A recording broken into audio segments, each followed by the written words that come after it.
How are you doing today in this lovely world? How are you doing today in this lovely societal moment of mechanism of time? I think that's how people think I talk since I read books, y'all. They think I just be like, oh, let me tell you about the mechanism of the world and how the world is on the landscape of the moon and how the moon fell from the moon. Life has just really been lifing. And I say that with the means, take that with a grain of salt and a bag of pepper. I love when people say take that with a grain of salt, because it's like, what do you mean take that with a grain of salt? Like, do I look like some pasta and lobster? I feel like this season of my life is called stillness and reconnection. Like, I need to be still and reconnect with the self-love that is in me. So I told myself, like, in this video, I'm gonna get to know myself. I'm about to go and do some stuff that I really like to do, which is like get Starbucks, listen to Lauryn Hill, listen to the music I like to listen to, and really just reconnect with myself. Because I feel like, how can you love yourself if you don't have a relationship with yourself? It's been 3 weeks since you've been looking for your friend, the one you let hit and never called you again. Wait, y'all, because this is why I love Lauryn Hill. Like, she is modern day Shakespeare. She is just like an activist, a poet, a lyricist. She's just everything. I'm about to go over this one bar that Nicki Minaj is the queen of rap, but I feel like Lauryn Hill is the empress of rap. Like, I know that may be heavily debated, but Lauryn Hill is the empress of rap. But Nicki Minaj is the queen of rap. You know what I mean? But y'all, she said this right here. She said the second verse is dedicated to the men, more concerned with his rims and his Timbs than his women. Him and his men come into the club like hooligans. Don't care who they offend, popping yang like you got yen. Like you got money to be popping your neck. Let's stop and pretend the ones that pack pistols by their waist, men crystals by the case, still in their mother's basements. You got a gun, but you still in your mama's basement. Your priorities are messed up. Then she ended it off with this, like, as this was the triple entendre of this is poet. How you gonna win when you ain't right within? How you gonna win when you ain't right within? Come again, grah. Like that, Lauryn Hill said, she said, yeah, I see you got the new J's on. I see you got the guns. I see you got the pretty face. You keep your hair cut. But how you gonna win if you ain't right within? She said, She said, come here right quick. Come here, baby. Like, what you doing, it's really cute. And what you doing, it's really just, it's something. You did something. You did something. But it just wasn't enough for us. It wasn't enough for society. So now you need to go back and redraw your whole plan, and then come at women again and get some decorum and get some self-respect and get some dignity. Because how you gonna win when you ain't right within? I'm getting that tattooed on me. But y'all, this video is basically gonna just be me asking myself some questions from this game I got called Skin Deep, and we're gonna be asking myself questions. And so basically the game is for friendship, but in my mind, I am my friend. This is how the game looks. It's a card game. It's called the Skin Deep. I'm gonna create some cards like this eventually soon, y'all. Anything that I create, y'all gotta support, but show some love to the Skin Deep. I really like their YouTube channel. It shows, like, it creates very vulnerable and intimate conversations with, not just with your friends, but with yourself. And this would be the self-love edition, but I'm gonna ask myself, like, I'm my friend asking me questions, because I feel like in every person there's two people. There's the outer man and then there's the inner man. And just like Lauryn Hill said, how you gonna win when you ain't right within? Meaning that your outer man could win in the game of life, but what happens when your inner man is not on the same page as the outer man? Then what? So we're about to get some Starbucks, then we're gonna sit in the parking lot and just play this game. One of the workers, you guys, that I met, and she had like a beautiful smile, and I told her, I was like, oh my God, I love you so much. I was giving her advice one day when I was here, and I was telling her that, like, she could literally, like, chase her dreams and stuff. But I remember she telling me she had a 4-year-old, and it wasn't that easy. And now I'm seeing her with her 4-year-old, and I think it's the cutest thing ever. I think I'm gonna go in, y'all, and then I'm gonna come back to the car. This video is going amazing so far, y'all. I prayed over this video. I said this video has to go good. I have to get something up. Okay, you guys, bag secured. I got a caramel frap, extra caramel crunch. So let's start the game. So there are rules to this, but I'm gonna just get a bunch of cards in my hand, and then I'm gonna shuffle them, then I'm gonna pull a card out. And my one rule is I have to be honest. I have to be fully honest and transparent, almost like I'm talking to my best friend, because I am talking to my best friend. You are my best friend. So whatever is said in this video stays in this video. This is a safe place on YouTube. What would you warn my partner about me? So let's say, for instance, if I was dating someone, what would I warn my partner about me in that relationship? I would say that I am very introspective, and introspection and self-awareness is one side of it. Delusion and overthinking is the second side of it. So I'm not gonna lie, y'all, like, sometimes I be like onto something. I'm on to something. Like all of the puzzle pieces are resonating in my brain. Everything that I think is right is just going right. And then I have a moment where I'm like, bruh, am I just crazy and delusional? And then I'm like, what am I even thinking about? And then I'll spend a week thinking on a thing, and then I'm like, bruh, like it's not even what I made it to be. Or I feel like I don't trust what I'm thinking. I don't know, but that's what I would warn my partner about me, is that I can overthink a little bit, and that I need a little bit of reassurance as I adult through this adulting time. Let's shuffle and shuffle and shuffle and shuffle. That was a really good question though. That's what I would warn my partner about me. Okay, let's see what this one is. What do I do that distracts us from our relationship?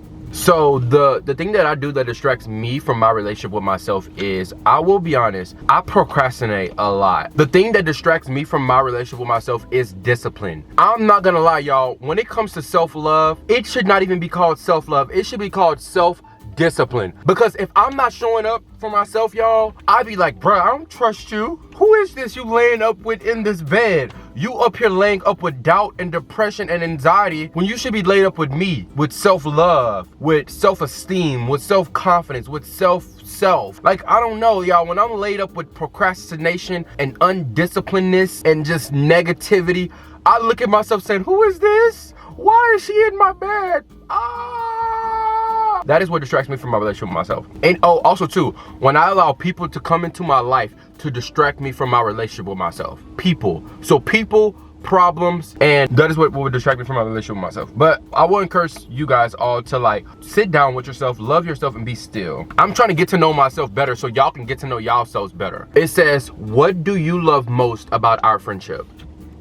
And y'all, whenever people ask me questions about like what do I love most about myself, I realize that at like parties or at get-togethers, most people are so not unloving towards themselves, but it's so foreign to them that I feel like the stuff I say may come off as bragging, but it's never bragging, it's just self-love. So the thing I love most about my relationship with myself is I am literally my biggest cheerleader, and I love myself so much, y'all. Like, it's crazy how much I love myself. Like, for example, if I feel like a person is taking away from my peace, or if I feel like a person doesn't respect my boundaries, I'll let you do it like 1 or 2 or 3 or 4 times, maybe 4, just because I'm like, I want to see the best in you. I think you're just a good person. But the minute it clicks in my brain, I'm gonna snip you off faster than Edward Scissorhand. But no, I am very big on like preserving my relationship with myself. Also too, you guys, whenever I feel down inwardly, I will sit down with the moment of stillness, and I'll sit with myself and I'll say, okay, like, how can I make myself feel better? And then I just will start talking to myself, saying like, oh my God, Arrington, you got this.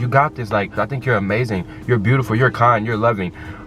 You're God's child. Like, I'll say stuff like that. I'll be like, you have inner creativity. You have the power to change your life right now. You have everything you need right now to get up and go film that video. You have everything you need right now to go and do that video. You don't have to look on your outward appearance. You need to look at your heart and pour your heart out into the video. I was caught up today within like not having a haircut and stuff like that. And then I talked to myself that people are not showing up for how good I look. People are showing up because I'm gonna do this with my own. If I say I'm gonna do it, I'm gonna do it with my heart. I'm not gonna do it I'm not gonna do it just to be like this.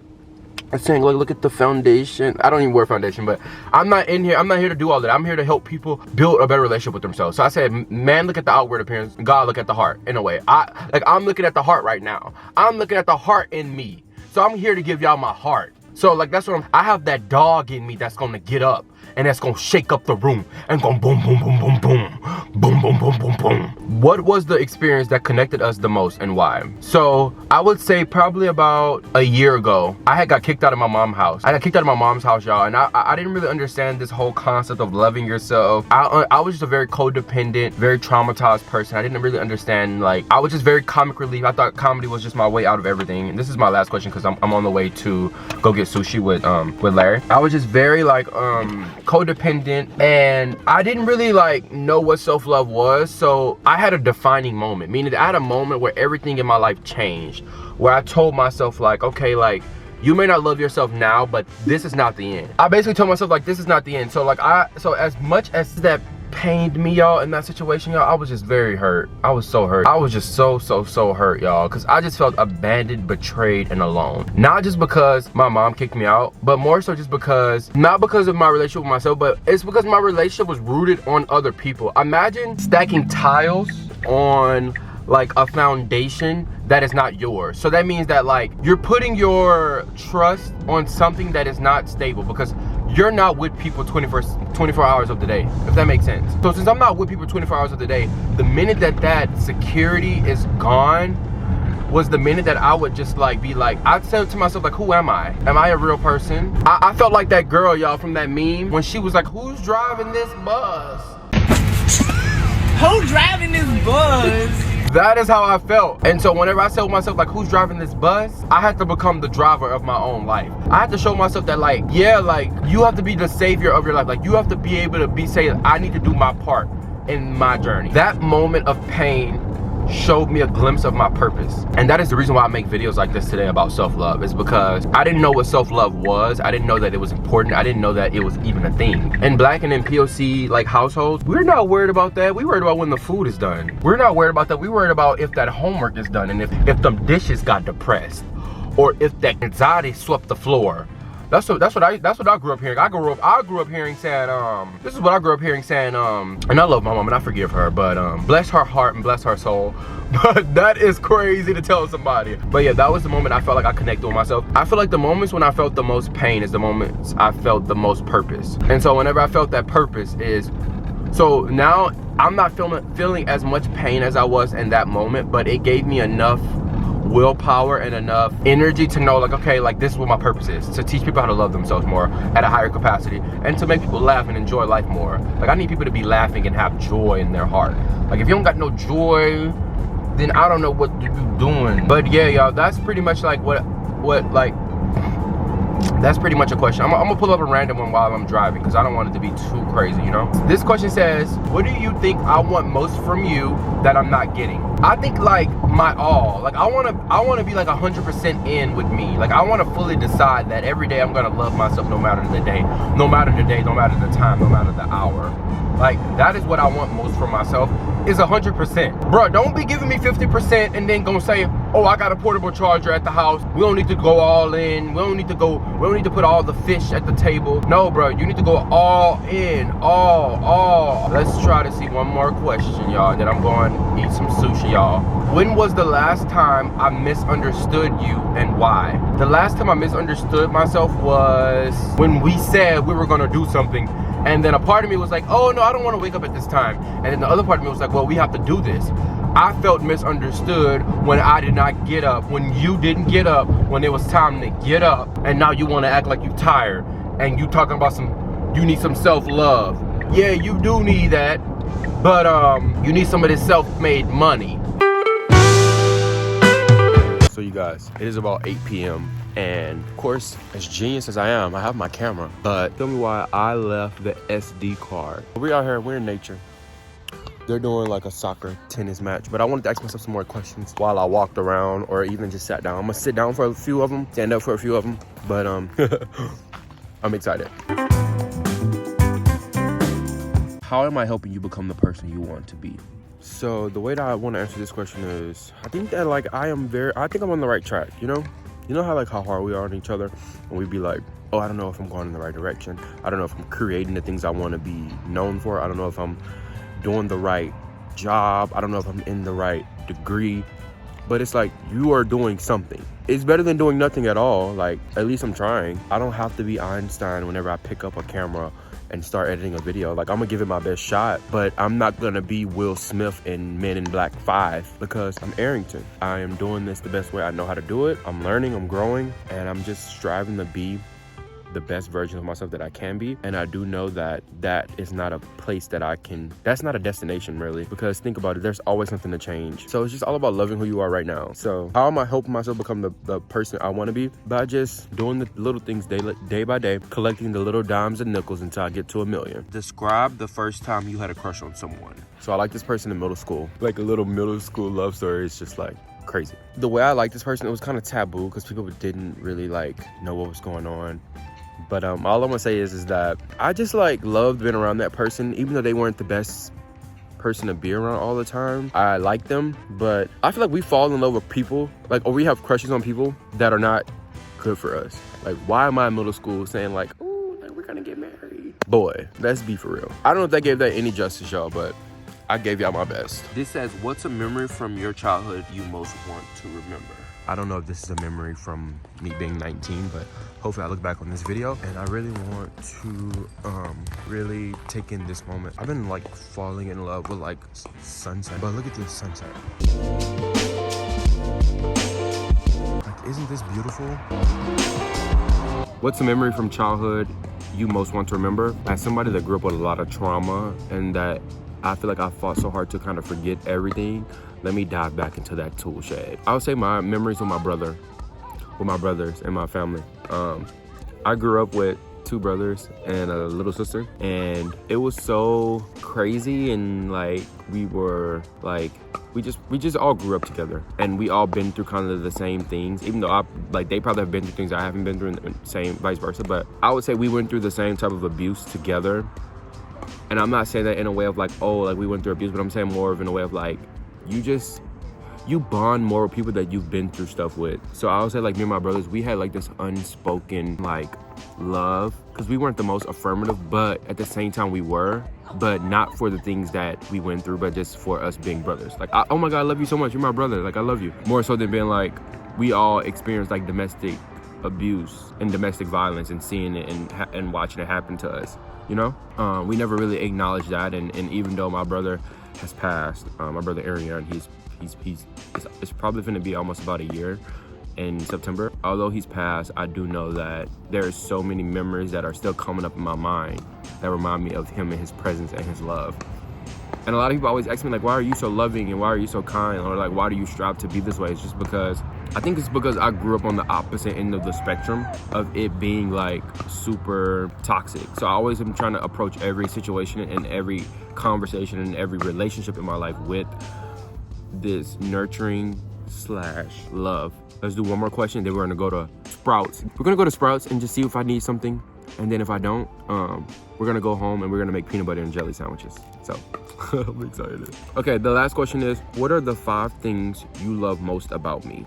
Number 1, I love my gentleness. I love my capacity, meaning that like I've been through so much and I've been stretched in so many ways that I can take a lot. Well, at least that's what I feel. Probably in comparison to just me and to my old versions of me, I feel like my capacity has grown a lot. So my gentleness, my capacity, my willingness to do better and be better, my attentiveness, my love for myself. What are 5 things you love most about me? My love for you. Okay, y'all, let's go to Sprouts. Okay, y'all, we're back. We're gonna make a peanut butter and jelly sandwich. Okay, so normally how I make my peanut butter and jelly is I'm going to like melt butter, and then I'm gonna do my toast in here, because the toast I got is gluten-free and it doesn't taste right to me. It doesn't taste right to me without it being like fried or the bread being cooked. Yo, I've been really trying to like cook more, but I'm not gonna lie, like it's been difficult just because like my grandmother cooked a lot for me, especially when I got kicked out.